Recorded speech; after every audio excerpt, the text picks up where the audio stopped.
paz seja com todos, amém? Eclesiastes 7, versículo 7.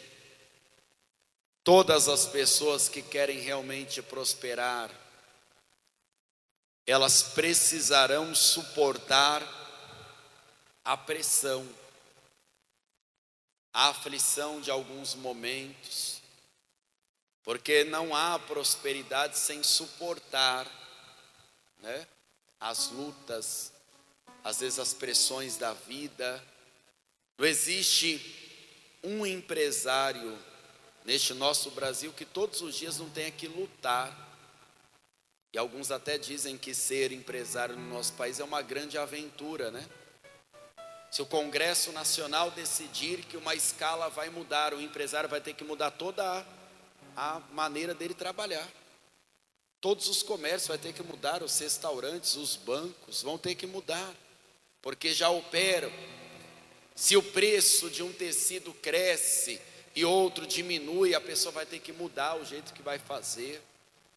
E existem pessoas que, com o passar dos anos, para continuar prosperando, elas têm que até mudar mesmo o jeito que ela aprendeu a trabalhar, e isso é uma pressão todos os dias. E não é só para empresário. Às vezes a pessoa estudou, mas o que ela estudou já se atualizou, ela tem que se pressionar para aprender.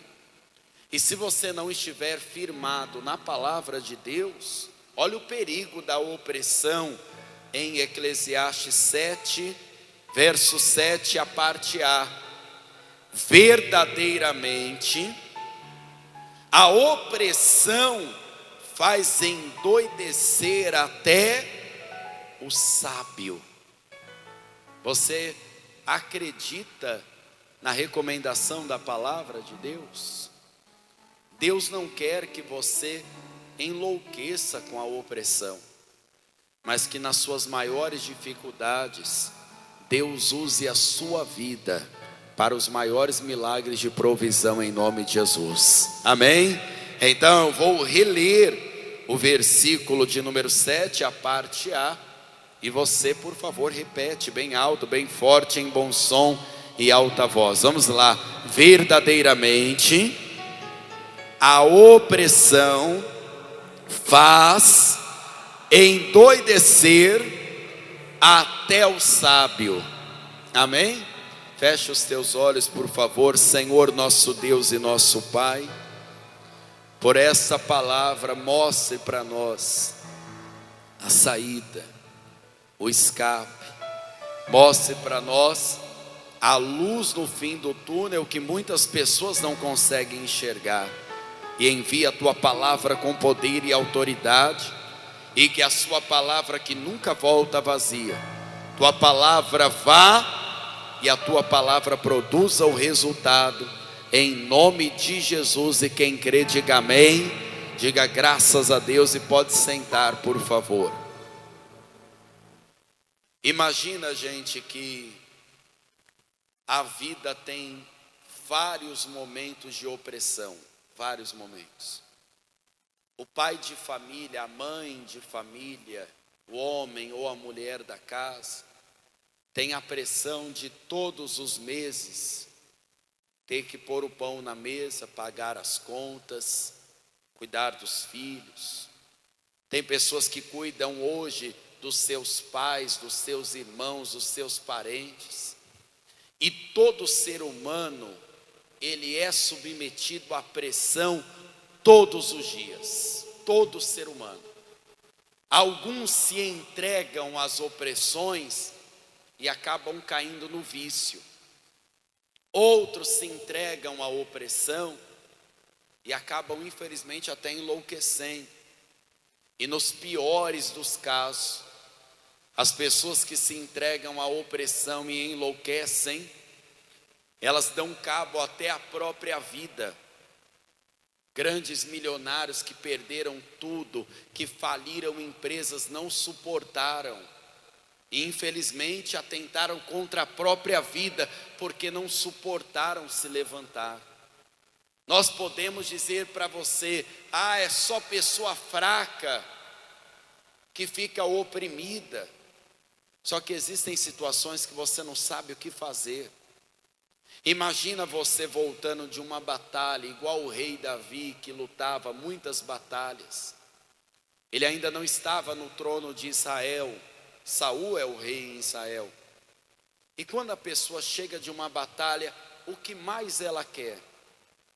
Não é descansar, rever a família. O Davi queria desfrutar da terra que um rei, que era ímpio, tinha dado para ele, que se chamava Ziclag. Era uma cidade. Ele queria chegar lá naquele lar e contar das vitórias e desfrutar.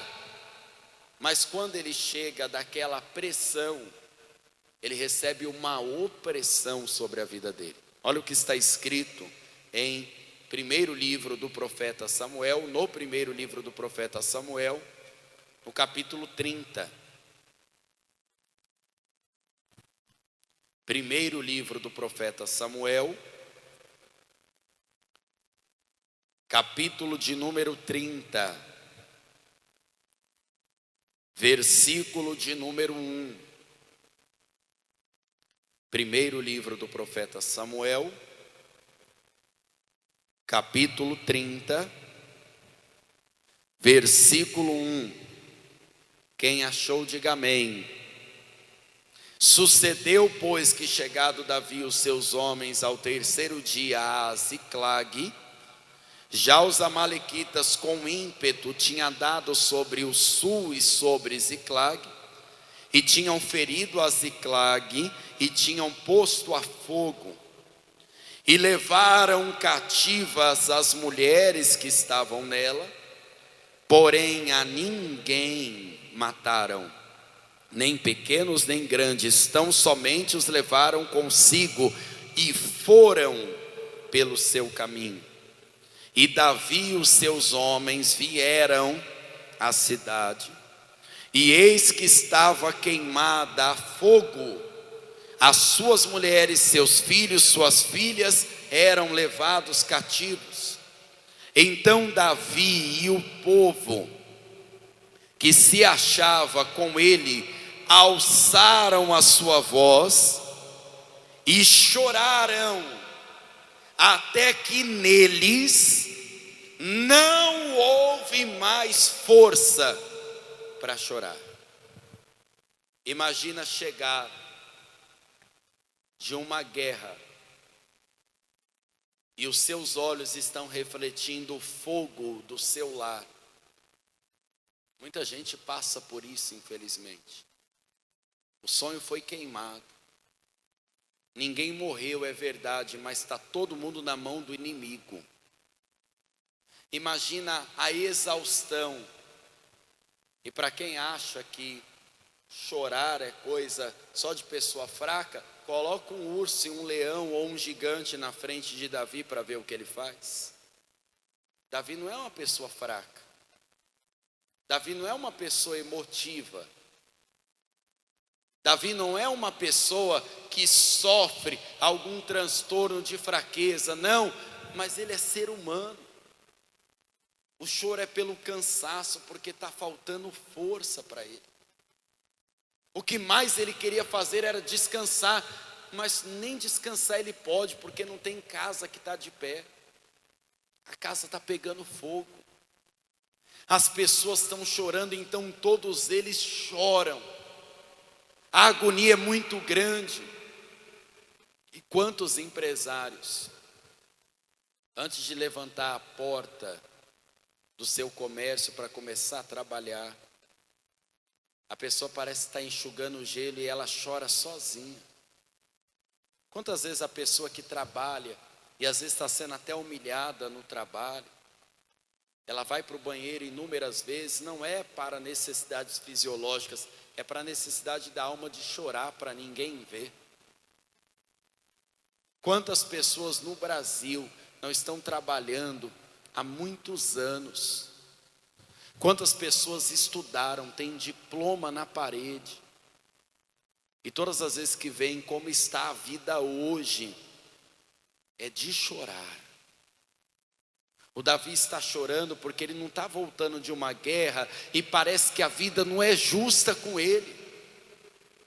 Parece que quando é para dar tudo certo, dá tudo errado, e o choro, ele é automático. Chorar não é pecado. Só que Davi vai descobrir que aquela opressão, além de trazer muita tristeza, está enlouquecendo o povo que está em volta dele. E o que o povo que está cedendo à opressão começa a fazer? Começa a dirigir o fracasso da vida da pessoa para alguém. Tem gente que diz assim: eu nunca cresci porque ninguém nunca me deu oportunidade. A culpa é do governo, a culpa é da educação, a culpa é dos meus pais, a culpa é da igreja. Não é assim? A culpa é que as pessoas têm um coração endurecido. A culpa das pessoas é por causa da cor da minha pele. Até isso algumas pessoas dizem. Porque quando a pessoa cede à opressão, a culpa que está dentro dela, ela quer jogar em alguém. Porque a alma está enlouquecendo. Veja o que acontece com o povo no versículo de número 6. E Davi se angustiou muito, porque o povo falava em apedrejá-lo, porque o ânimo de todo o povo estava em amargura, cada um por causa dos seus filhos e das suas filhas. Todavia, Davi se esforçou no Senhor, o seu Deus. Não tem jeito, querido.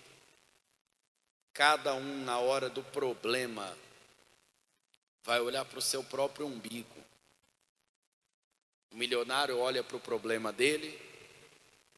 Quem está empobrecido e ainda não é rico, olha para o problema dele. E cada um só quer saber de resolver o seu problema. E por causa da angústia de cada um, porque cada um tinha motivos de tristeza, eles começaram a dizer: o culpado é o Davi, porque ele era o nosso líder. Enquanto nós estávamos na batalha, éramos para estar aqui, protegendo a nossa casa. Mas na verdade Davi não é culpado não. Ele foi para a batalha porque tinha que ir para a batalha. Talvez você não culpa Davi, talvez você se culpa. Por que eu não aceitei aquela oportunidade? Porque eu não vi essa oportunidade antes. Mas você tem que entender que o segredo não está nem na culpa própria, nem na culpa alheia. O segredo está aqui mesmo na angústia. Nós vamos buscar o Senhor. E o Senhor vai esforçar você. E o Senhor ainda dentro deste ano vai levantar o teu espírito e vai te dar a fé para você vencer em nome de Jesus. Porque foi o que o Davi fez. Se ele fosse discutir com o povo, ia ser uma carnificina de morte. Um querendo matar o outro. Se você for parar para ver defeito de governo, você vai perder o seu tempo. Se você for reclamar da vida, do tempo, da terra, você não vai conseguir as forças que precisa para levantar diante de uma opressão. Por que muitas pessoas não saem do fundo do poço? Porque quando elas chegam lá no fundo do poço, elas continuam cavando mais, tentando achar um culpado, se culpando, ouvindo o próprio diabo. Ouça o Senhor. Ele é o Deus da sua força. Ele é o Deus do seu projeto transbordante. Ele é o Deus da provisão. Ele é a nossa luz no fim do túnel. Ele é a resposta. Ele é a própria saída, porque Ele é o nosso caminho. Porque quando a pessoa está no fundo do poço, na pior, não adianta amigo, tá? Nós falávamos de conselhos, só que nem sempre o ser humano vai ter conselho para você. Nem sempre. Lembra que quando Jó estava na pior, vieram quantos amigos? Adiantou? Eles fizeram foi piorar a situação dele, tá vendo, Jó? cometeu pecado. Eles pioraram a situação. Nenhum amigo não tem registro de uma ajuda. Não tem registro dele falar assim: Jó, nós somos amigos, eu também sou rico. Eu não acredito que Jó tinha 3 amigos pobres. Eu não acredito. Eu acho que minimamente os 3 amigos de Jó tinham uma certa condição, por causa do meio de convívio. Jó era o mais rico do Oriente. Você acha que ele não tinha amizades riquíssimas? Só que não tem registro na hora da opressão de Jó, do amigo falando: Jó, eu vou te ajudar na tua saúde. O outro dizendo: eu vou te ajudar na sua vida financeira. O outro dizendo: Jó, fica tranquilo que quanto aos seus negócios perdidos, eu vou doar parte. Nenhum foi ajudar. Jó teve que conhecer o Senhor. Jó teve que conhecer uma coisa chamada esperança. E a esperança faz viver até uma árvore que foi cortada. Davi falou: eu vou me esforçar no meu Senhor. Porque se eu for olhar para o preço do dólar, se eu for olhar para as pessoas que não querem trabalhar, e cá entre nós, é a reclamação de todo empresário que eu encontro: pastor, trabalho tem, difícil está para arrumar quem quer trabalhar. Todo mundo quer receber, não é verdade? Só que não quer, aí a conta não fecha, né? Tem muita gente ficando abandonado, tem muito empresário fechando a porta, porque muito empregado desleal põe o patrão na justiça com calúnia, com mentiras, e às vezes a justiça acaba sendo cega. Aí o bom empresário fecha a porta. Não tem gente que já foi pega até dando golpe em restaurante, colocando bicho, colocando até um fio de cabelo para dizer que o alimento estava contaminado, tudo isso para não pagar a conta. Comeu, aí no final é um golpe isso, né? É um golpe. E às vezes, hoje em dia, na época da internet, posta isso, difama o lugar. E você sabe que a pior ou a melhor propaganda é o tal do boca a boca, né? Às vezes a mentira vira uma verdade assim nos ouvidos. E quantas pessoas estão falando assim: eu não sei o que fazer. Vai fazer igual você está fazendo aqui. Vai se esforçar no Senhor. No seu trabalho você já dá o seu melhor. Mas agora nós temos que nos esforçar na provisão do Senhor. Nós temos que pôr a cabeça no altar, na palavra. É um mergulho que você tem que dar, porque Davi fazia isso e funcionava para ele. Davi não quer utilizar as poucas forças que tem para correr atrás de um inimigo que ele não vai alcançar. Olha a prova que Davi era um homem que consultava ao Senhor, e eu quero depois te dar um exemplo do contrário. Por favor, vamos ler o versículo 7. E disse Davi a Abiatar, que era um sacerdote, filho de Aimeleque: traze-me, peço-te aqui o éfode. E Abiatar trouxe o éfode a Davi. Então consultou Davi ao Senhor, dizendo: perseguirei eu a esta tropa, alcançá-la-ei? E o Senhor lhe disse: persegue-a, porque de certo alcançarás e tudo libertarás. Nós temos falado há algum tempo de quantas pessoas que ficam frustradas dizendo assim: mas eu estudei e eu não consegui realizar o meu projeto profissional ou até mesmo empresarial. Quantas pessoas não estão frustradas porque falam assim: mas eu comprei tudo que precisava, eu comprei os itens, eu até peguei empréstimo, pastor, eu dei o meu melhor, eu trabalhei muito, mas eu te pergunto, quantas pessoas antes de colocar força em um trabalho, em uma empresa ou em um novo negócio, consultam ao Senhor? Tem pessoa que acha que toda porta aberta foi Deus que abriu. E o diabo também abre alguns caminhos que não tem saída depois. São emaranhados, são laços que o diabo arma. E a vida da pessoa, depois de entrar naquela porta, nunca mais consegue estar de volta de uma maneira organizada, sensata. O Davi até tem disposição para correr atrás do inimigo, mas ele está perguntando: vale a pena? Tem coisa que não vale a pena nem a pessoa orar, querido. Não se escandalize, tem coisa que não vale a pena. Tem coisa que não vale a pena ficar dando murros em pontas de facas, que não vai funcionar. Tem coisa que Deus não vai fazer para guardar a alma da pessoa.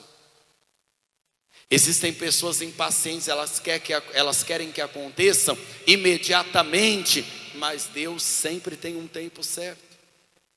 Davi está falando: Senhor, se eu gastar a minha força para ir atrás do inimigo, eu vou conseguir alcançar. Que tenhamos o mesmo discernimento.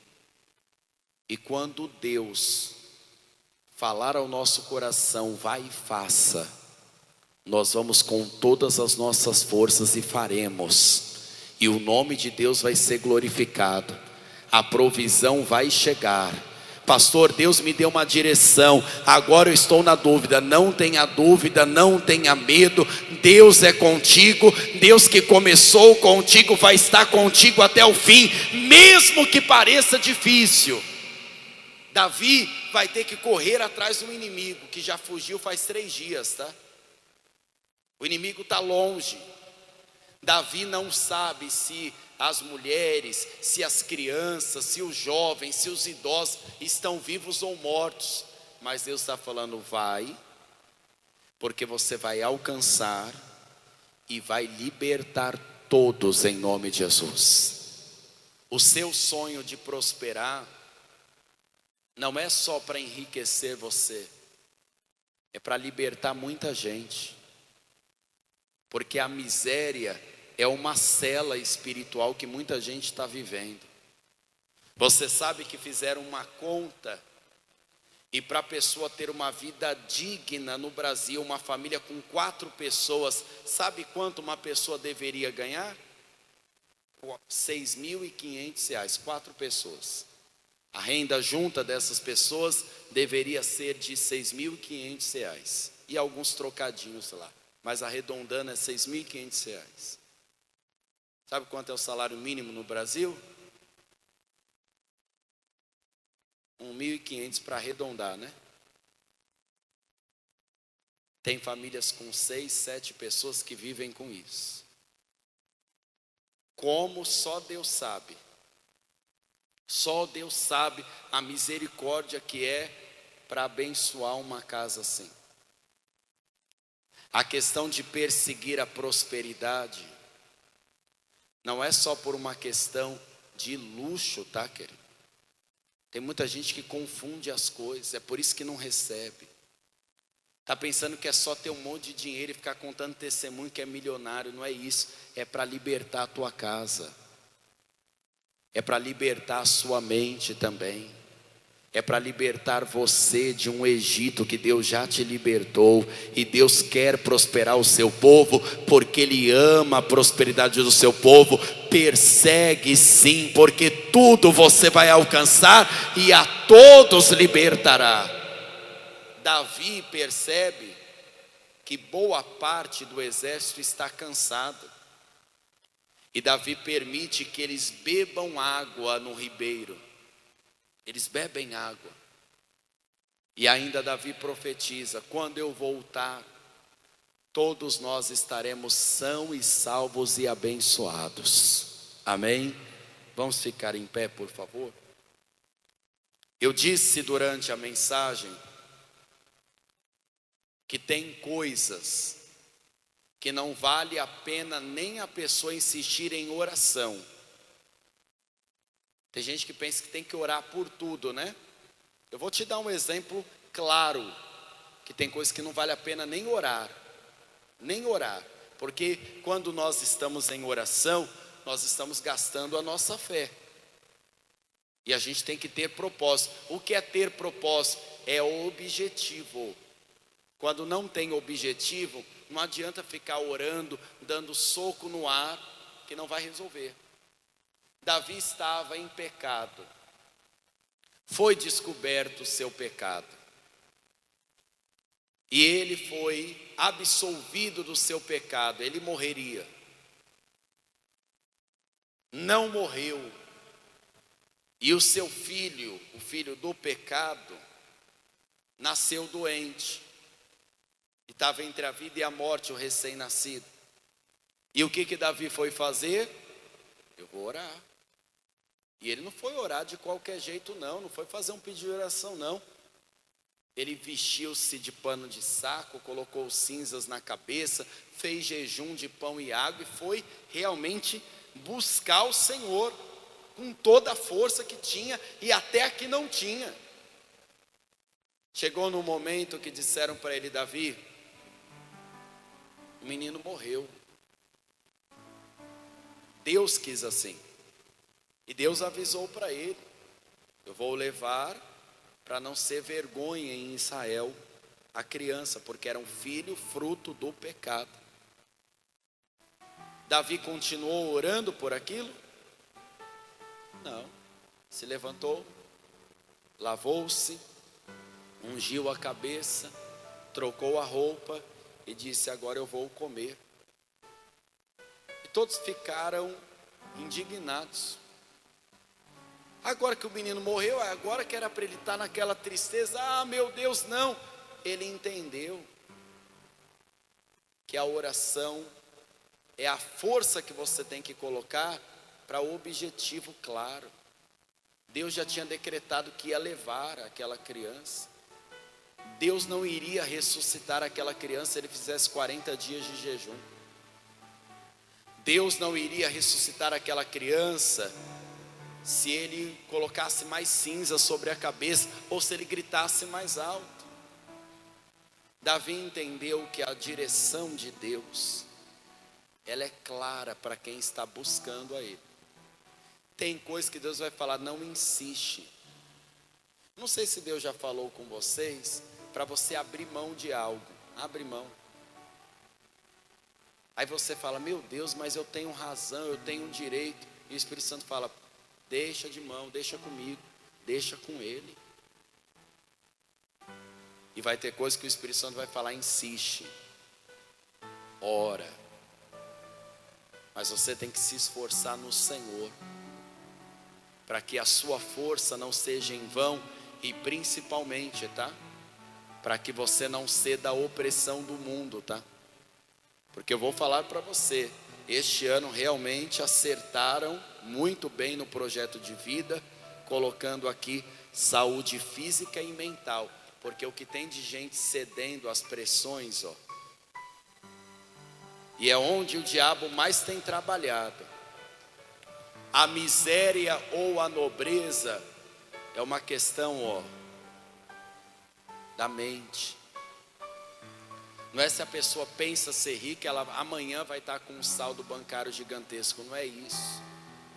Mas a palavra diz assim: o homem nobre projeta coisas nobres, e pela sua nobreza ele está de pé. De pé. Às vezes a pessoa não tem nada, mas ela está agindo como um filho, uma filha de Deus. Meu Deus é dono de tudo, na hora certa vai chegar. Passou mais a reunião do Prover, podia vir mais gente. Você veio, é isso que importa. Nós vamos nos esforçar no Senhor, e o seu testemunho vai ser o maior dessa igreja, em nome de Jesus. É isso que importa.